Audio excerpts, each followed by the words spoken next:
ನಮಸ್ಕಾರ ಸ್ನೇಹಿತರೆ, master mind Raju ಚಾನೆಲ್ಗೆ ಸ್ವಾಗತ. ತಲೆ ಕೂದಲನ್ನು ರಕ್ಷಿಸಲು ಮತ್ತು ಉದುರುವಿಕೆಯನ್ನು ಕಡಿಮೆ ಮಾಡಲು ಡೀಟೈಲ್ಡ್ ಮಾಹಿತಿ ಇಲ್ಲಿದೆ. ಪ್ರತಿ ಅಂಶವನ್ನು ಹೆಚ್ಚಿನ ವಿವರಗಳೊಂದಿಗೆ ವಿವರಿಸಿದ್ದೇನೆ. ಆಹಾರ ಮತ್ತು ಪೋಷಣೆ. ಪ್ರೋಟೀನ್ ಕೂದಲನ್ನು ಬೆಳೆಯಲು ಮತ್ತು ಉದುರುವಿಕೆಯನ್ನು ತಡೆಯಲು ಮುಖ್ಯವಾದ ಪೋಷಕಾಂಶ.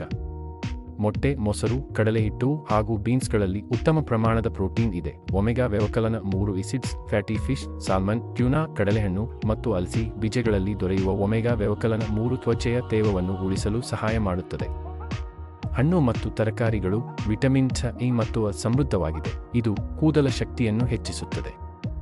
ಉದಾಹರಣೆಗೆ ಕಿವಿ, ಆಪಲ್, ಬಾಳೆಹಣ್ಣುಗಳು, ಗಾಜರಿಗಳು ಮತ್ತು ಪಲಾಕುಗಳು ನಮ್ಮ ತ್ವಚೆಗೆ ತಾಜಾ ತೇವ ನೀಡುತ್ತವೆ.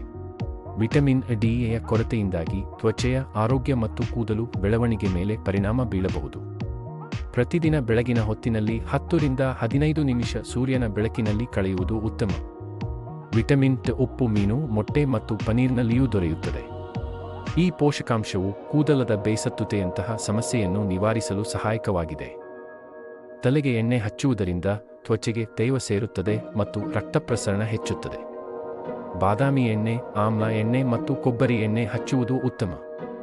ಇದನ್ನು 15 ರಿಂದ 20 ನಿಮಿಷ ಮಸಾಜ್ ಮಾಡಿದರೆ ತ್ವಚೆಯ ಶಕ್ತಿಯು ವೃದ್ಧಿಸುತ್ತದೆ ಮತ್ತು ಕೂದಲು ನೈಸ್ ಸಹಜತೆಯನ್ನು ಕಾಯ್ದುಕೊಳ್ಳುತ್ತದೆ.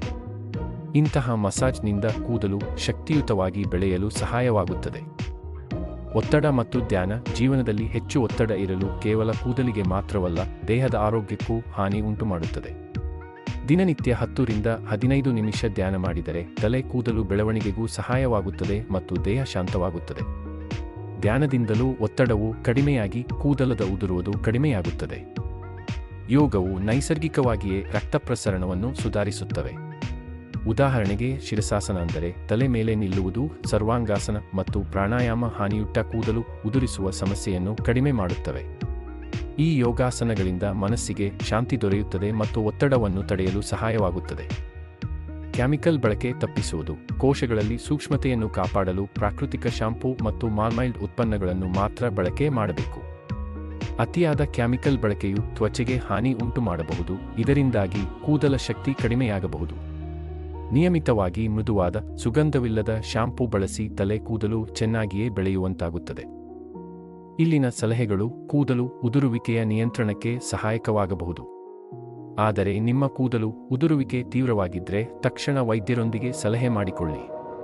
ಪ್ರತಿದಿನ ನಮ್ಮ ಆರೋಗ್ಯದ ಕಡೆ ಗಮನಹರಿಸೋದು ಕೂದಲಿನ ಆರೋಗ್ಯಕ್ಕೂ ಮಹತ್ವದ್ದು. ಇಷ್ಟೇ ಅಲ್ಲ, ಈ ರೀತಿಯ ಆರೋಗ್ಯಕರ ಮಾಹಿತಿ ನಿಮಗೆ ಸ್ಪಷ್ಟವಾಗಿ ಸಿಗೋದು ನಮ್ಮ ಚಾನಲ್ ಮೂಲಕ. ಇದನ್ನ ಲೈಕ್ ಮಾಡಿ, ಶೇರ್ ಮಾಡಿ ಮತ್ತು ಸಬ್ಸ್ಕ್ರೈಬ್ ಮಾಡಿ. ನಮ್ಮ ಮುಂದಿನ ಸುಪರಿಚಿತ ಆರೋಗ್ಯ ವಿಡಿಯೋಗಳನ್ನು ಮಿಸ್ ಮಾಡಬಾರದು. ನಿಮ್ಮ ಬೆಂಬಲ ನಮಗೆ ಶಕ್ತಿಯಾಗಿದ್ದು, ಯಾವ ಪ್ರಶ್ನೆಗಳಿದ್ದರೂ ಕಮೆಂಟ್ ಮಾಡಿ ತಿಳಿಸಿ. ಧನ್ಯವಾದಗಳು. ಜೈ ಹಿಂದ್.